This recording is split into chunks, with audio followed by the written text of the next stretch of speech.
jam përpara jush sepse kam një çështje që besoj është në interesin e publikut përveç se në interesin e mësuesve shqiptar. Me sa jeni njohur, është një betejë prej një viti e gjysmë e mësuesve të cilët kanë mbaruar përpara sistemit të Bolonjës, të cilëve me një VKM në 26 qershor të vitit 2024 nga ish-ministrja Manastirliu ju hoqën pagesën e kategorisë dhe nuk i cilësonin më si me arsim të lartë apo si me master. Këtu filloi një problem shumë i madh për 11.172 mësues të sistemit parauniversitar në Shqipëri, të cilët nisën betejën me peticione, me kërkesa në ministri, me protesta. Këto të gjitha kaluan në vesh të shurdhët. Unë atë kohë kam qenë kryetare e Komisionit të Edukimit, kam bërë dëgjesa me ministren Manastirliu, e cila e ka mbrojtur me fanatizëm këtë vendim, duke e cilësuar si një barazim me nënpunësit e administratës publike kur nuk i njeh shkollimi para Bolonjës. Dhe ka qëndruar që duhet të hiqej ky përfitim që merrnin ndërkohë gjithë këto vite mësuesit shqiptar. Më pas, Sindikata e Bashkuar e Arsimit Shqiptar, edhe me mbështetjen tonë, ka shkuar në gjykatën kushtetuese. Dhe në gjykatën kushtetuese, pikërisht për të shfuqizuar këtë VKM që ishte në kundërshtim me ligjin e arsimit parauniversitar. Gjykatë kushtetuese, duke qenë se ishin 8 antar, është bërë ndarja 4-4 dhe nuk kanë arritur dot që ta rrëzojnë këtë vendimarrje të qeverisë dhe të mazhorancës. Dua të rikujtoj këtu që palë ka qenë qeveria dhe ka qenë palë kundra mësuesve për të mbajtur këtë VKM që ju hiqte atyre përfitimin që kishin marrë deri në atë moment për kategori.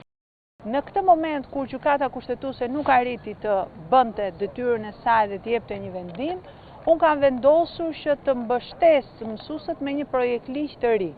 Me një projekt ligj të cilin e kam depozituar në datë 21 nëntor të vitit 2025 që lam pas dhe që vazhdon është në sirtaret e kuvendit. Ky projekt ligj parashikon ndryshimin e ligjit të arsimit lartë ku edhe mësuesit mbaruar para futjes së sistemit të Bolonjës të cilësohen si me shkollë të lartë dhe me master 60 apo 90 kredite për të marrë 50.000 lekëshin e pagesës kategorisë.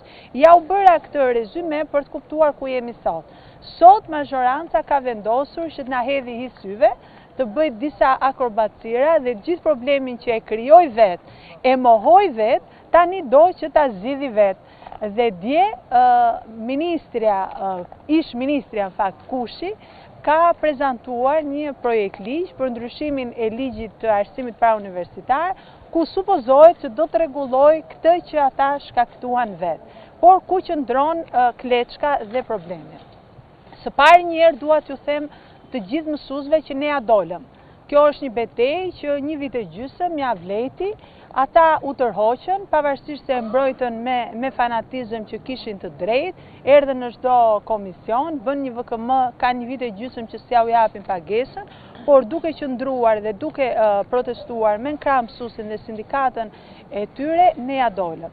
Ajo që sot ata duan të bëjnë është që nuk më pranojnë dot të votojnë një projekt ligj të një deputete të opozitës, sepse kështu humbin kreditet si mazhorancë. Atëherë unë sot jam e gatshme që t'ja dhuroj projekt ligjin tim ish-ministres Manastirliu ose Kushi, le ta vënë ato emrin e tyre në atë projekt ligj, por të miratojnë atë projekt ligj dhe jo një siç duan të miratojnë, sepse ky i riu është problematik për faktin sepse duan të vendosin një datë të punësuarit para 2017-s, ndërkohë që duhet jetë për çdo mësues pavarësisht se kur është punësuar, dhe nuk ka problem ligji i arsimit parauniversitar, se po të kishte problem nuk do shkonim në gjykatë kushtetuese. Ne gjykatë kushtetuese kemi shkuar pikërisht te VKM-ja, binte në kundërshtim me ligjin. Pra ligji e ka të parashikuar që për efekt page këta do të njiheshin. I vetmi ligj që nuk e kishte të parashikuar dhe ku kapi mazhoranca ishte ligji që unë dua të ndryshoj për arsimin e lartë që i kategorizon dhe këta njësoj sikur kanë mbaruar arsimin e lartë dhe master. Ndaj do t'ju ftoj sot edhe opinionin publik, po sidomos mazhorancën, të tërhiqen nga kjo akrobaci që duan të bëjnë me një ligj paralel, le të marrin projekt ligjin që unë kam depozituar, i cili është i konsultuar me sindikatën e arsimit shqiptar, sindikatën e bashkuar të arsimit shqiptar, është në interesin e mësuesve, nuk është konsultuar me ata juristët që ja hoqën një herë me VKM të zonjës Kushi dhe tani duan t'ja u rikthejnë prapë. Bëheni deri në fund interesin e mësuesve, nuk ka asgjë të keqe të tërhiqeni dhe pse i keni dhënë kosto për 1 vit e gjysmë mësuesve shqiptar. Dhe biles vendosin ligj që të ketë fuqi prapa vepruese që ato që nuk i kanë marrë për këto 1 vit e gjysmë ti marrin pagesat e tyre për kategorinë. Shumë faleminderit.